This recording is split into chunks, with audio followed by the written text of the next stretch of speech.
Assalamu alaikum. Bismillah. Alhamdulillah. Wassalatu wassalam ala rasulillah. Amma ba'd. Chers frères, chères sœurs, j'ai une bonne nouvelle à vous annoncer. Surtout les jeunes, j'ai une bonne nouvelle, très bonne nouvelle à vous annoncer. Le prophète alayhi salatu wassalam يقول في الحديث يا فتيان قريش لا تزنوا فإنه من سلم له شبابه دخل الجنة. Le prophète alayhi salatu wassalam dit dans un hadith authentique: Ô les jeunes de Quraysh, ne pratiquez pas la fornication. Certes, celui qui aura préservé sa jeunesse de la fornication entrera au paradis. Allahu Akbar, quelle bonne nouvelle. Donc la personne qui se préserve, qui s'écarte, qui s'éloigne de la fornication, aujourd'hui je vais lui annoncer trois bonnes nouvelles. La première bonne nouvelle, elle est éternelle, elle est dans l'au-delà. En effet, il a le paradis qui lui est garanti. Grâce à Allah subhanahu wa ta'ala, sa générosité, sa faveur et sa miséricorde. Deuxièmement, c'est une deuxième bonne nouvelle au jugement, lors du jugement qui va durer longtemps.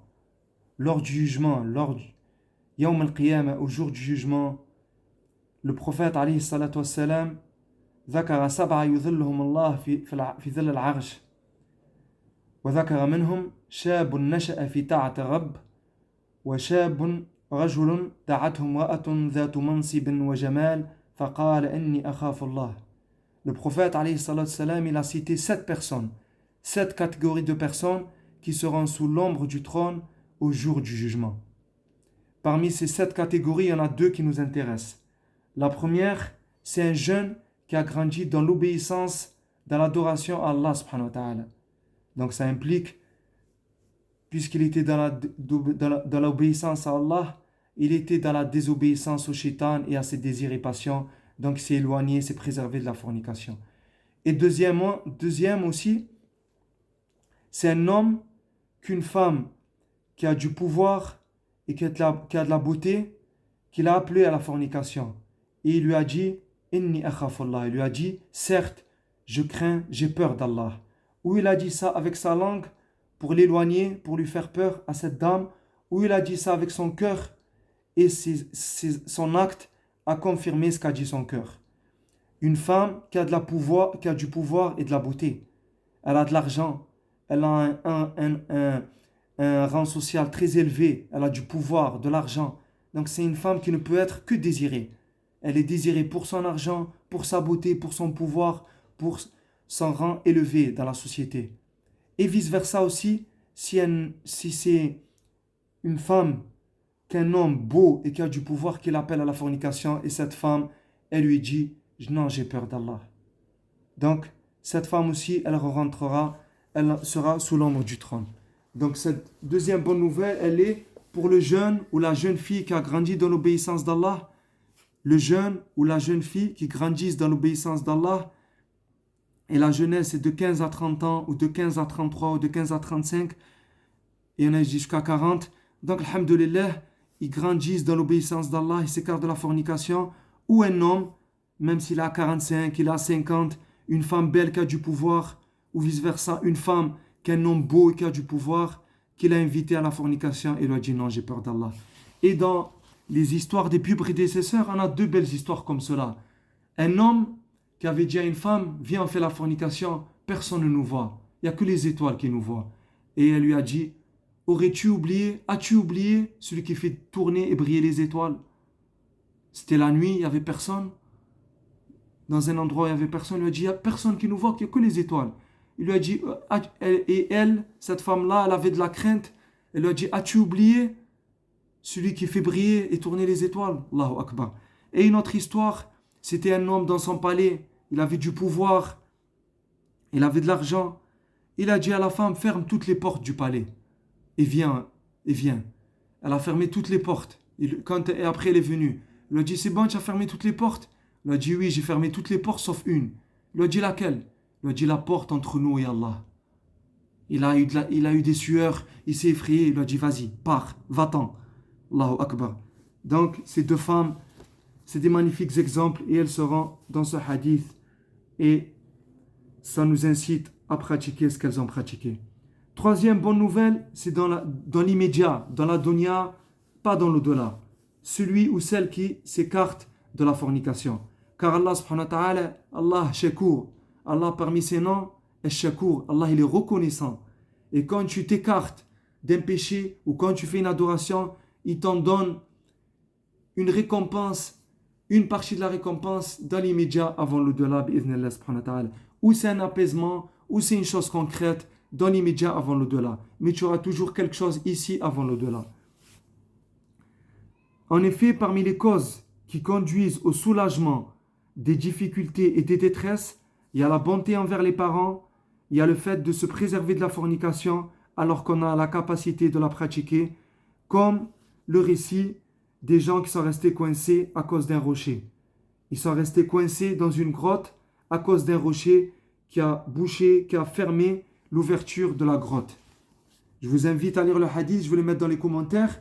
Donc c'était quelqu'un avec sa cousine, il avait la capacité de faire la fornication avec elle, il a aimé, il s'est écarté parce qu'elle lui a dit crains Allah et ne me touche pas que après un mariage, que quand c'est légiféré. Il s'est écarté, il a eu peur et ensuite un jour quand il était coincé avec 2 autres personnes dans une grotte, il a supplié Allah avec cet acte, il a dit ah Rab, si un jour j'ai fait ça pour toi, aide-moi, délivre-moi. Et Allah, il a délivré et le rocher s'est écarté. Je vais vous mettre ce magnifique hadith dans les commentaires.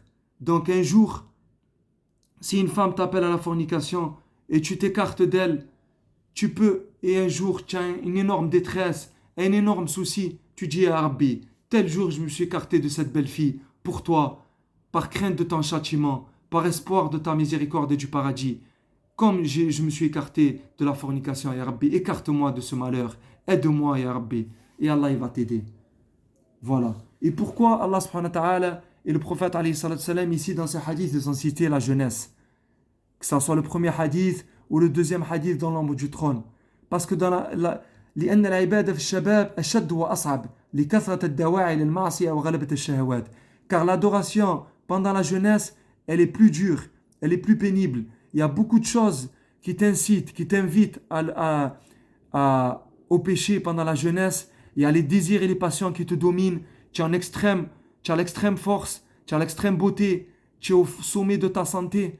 Donc il y a tout qui t'appelle au péché. Il y a peu de choses qui t'appellent à l'obéissance. Donc si tu te retiens, tu domines tes péchés, tu domines tes passions et tu as plus de mérite. C'est pour ça qu'Allah subhanahu wa ta'ala a élevé les jeunes qui font cela. Et inversement, sachez qu'Allah vous fasse miséricorde, qu'Allah vous préserve de tout grand péché, que la fornication c'est un grand péché, ça fait partie des grands péchés. Si tu ne te repentis pas, tu t'exposes à une punition, à un châtiment, ou sur terre, ou sous terre, ou en enfer. En effet, la fornication, c'est une des causes des châtiments de la tombe. Et je vais vous mettre le hadith aussi. Celui ou celle qui font la fornication, s'ils ne se sont pas repentis, si elle ne s'est pas repentie, ils seront nus dans un four avec un feu qui les fait monter et descendre dans leur tombe. Ça, c'est juste dans la tombe. Le châtiment de la tombe de celui ou de celle qui a fait la fornication, qu'Allah nous en préserve, c'est qu'ils seront nus, parce qu'ils ont fait la fornication nus, dans un four et un feu qui les fait monter en haut, et ensuite ils descendent, et ensuite il les refait monter, etc. Qu'Allah nous en préserve. Regardez. Et l'imam Ahmed, rahimahullah, il dit La a'lamu ba'da qatl al-nafsi shay'an a'zam min az-zina. L'imam Ahmed, rahimahullah, un des grands pieux, un des grands savants, il dit Je ne connais pas, après le meurtre, une chose plus grave que la fornication. Et Ibn Taymiyyah, rahimahullah, il dit قال الفقهاء أكبر الكبائر الشرك ثم قتل النفس بغير حق ثم الزنا. Le plus grand des grands péchés, c'est l'association, c'est le shirk, la mécréance, l'association, ensuite le fait de tuer l'âme sans raison valable, et ensuite la fornication, qu'Allah nous en préserve. Regardez. Dernière chose, comment s'écarter, comment se préserver de la fornication? Premièrement, les du'as. Comme Yusuf alayhi salam, il a fait du'a, et comme les pieux, ils ont fait du'a. Tu dis à Rabbi, préserve-moi, éloigne-moi de la fornication, Préserve-moi de la tentation des femmes. Préserve-moi de la fornication pour les jeunes et les jeunes hommes et les jeunes filles et les jeunes femmes. Deuxièmement, le mariage. Le mariage. Le prophète alayhi salatu salam, il nous a incité à se marier jeune pour celui qui en a la capacité physique et financière. Et c'est la majorité des cas. Et celui qui n'est pas marié, il jeûne. Beaucoup jeûner. Et la fornication, quand tu es marié, elle est plus grave que quand tu n'es pas marié. Tu as une femme à la maison et tu vas forniquer. C'est grave. Donc, se marier et celui qui a beaucoup de désirs, même s'il est marié, ou celui qui n'est pas marié, il ne peut pas encore se marier, le jeûne. Donc, le mariage et le jeûne. Troisièmement, le sport. Occuper son temps libre, ne pas rester comme ça dans l'oisiveté. Le sport, occuper son temps libre, être toujours actif, faire des bonnes choses, la lecture, le sport, méditer sur la nature, aider les gens. Ça fait du bien de faire du bien. Tu aides les gens pauvres, tu aides les gens malheureux, tu visites les malades. Allah t'a donné la santé. N'utilise pas les bienfaits d'Allah. N'utilise pas ta beauté. Remercie celui qui t'a donné cette beauté. Remercie celui qui t'a donné la santé. C'est pas un remerciement d'Allah. La fille qu'Allah lui a donné la beauté, elle n'a pas remercié Allah pour sa beauté quand elle va vendre son corps, se dénuder à un autre homme si elle est mariée ou même si elle n'est pas mariée. Comment tu dénudes ton corps à autre que ton mari? Laisse ta beauté préservée, réservée pour un seul homme. Ne donne pas ta beauté à tous les hommes. Donc le sport, les activités et éviter les endroits d'où il y a la mixité, les chichas, les boîtes de nuit, tout endroit où il y a la mixité, même au travail. Tu gardes une distance de sécurité, de respect avec tes collègues de travail. Bonjour, bonjour. Que ça soit l'homme ou la femme. Au travail, c'est pas... parfois, tu le vois autant que ton mari ou plus que ton mari. Pour ça, dans le travail où il y a la mixité, c'est pas un bon travail. Donc, tu essayes de t'en préserver. Bonjour, bonjour. Il faut faire attention. Allah subhanahu wa ta'ala, il n'a pas dit ne forniquez pas. Allah, il n'a pas dit la taznou. Il a dit la taqabu zina. Il a dit ne vous approchez pas de la fornication. Il n'a pas dit ne forniquez pas. Il a dit wala taqabu zina. Innahu kana fahishan wa sa'a sabila. Il a dit ne vous approchez pas de la fornication. Donc quand tu te parfumes dehors, quand tu te dénudes dehors, quand tu vas à la chicha dehors, quand tu t'habilles mal dehors, quand tu fais la bise à un homme dehors, quand tu parles longuement en souriant avec un homme dehors, quand tu vas à des endroits interdits dehors, boîte de nuit, chicha, etc. Tout ça, c'est s'approcher de la fornication. Quand tu restes seul à seul avec un homme. Le troisième, c'est le shaitan. Tu es en train de t'approcher de la fornication. C'est pour ça que tout ce qui mène à la fornication, il est interdit. Allah subhanahu wa ta'ala, il a pas dit ne suivez pas le shaitan. Il a dit ne suivez pas les pas du shaitan. La tattabi'u khutuwat ash-shaytan. Le shaitan, il va pas te dire d'entrer, fais la fornication. Il y a des pas. Il va te dire, vois un tel, il est gentil, il va te faire des rappels. Il te fait un travail à long terme.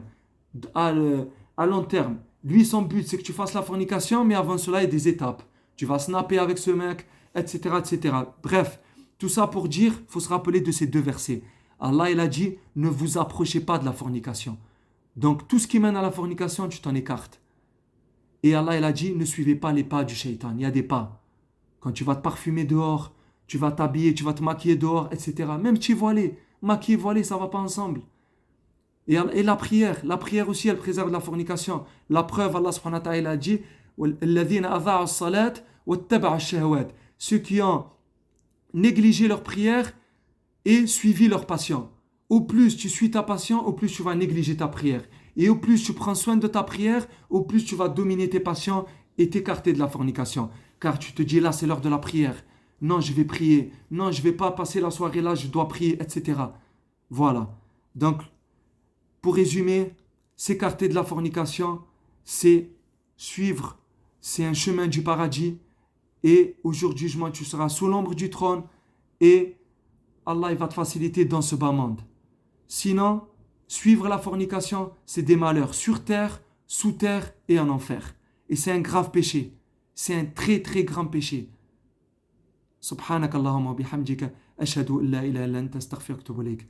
On demande à Allah subhanahu wa ta'ala, comme il est venu dans le hadith prophétique, Allahumma inna nas'aluka al-huda wa-tuqa wal-afafa wal-ghina. On demande à Allah la guidée, la piété, la chasteté et la richesse. Barakallahu fikum, wassalamu alaikum.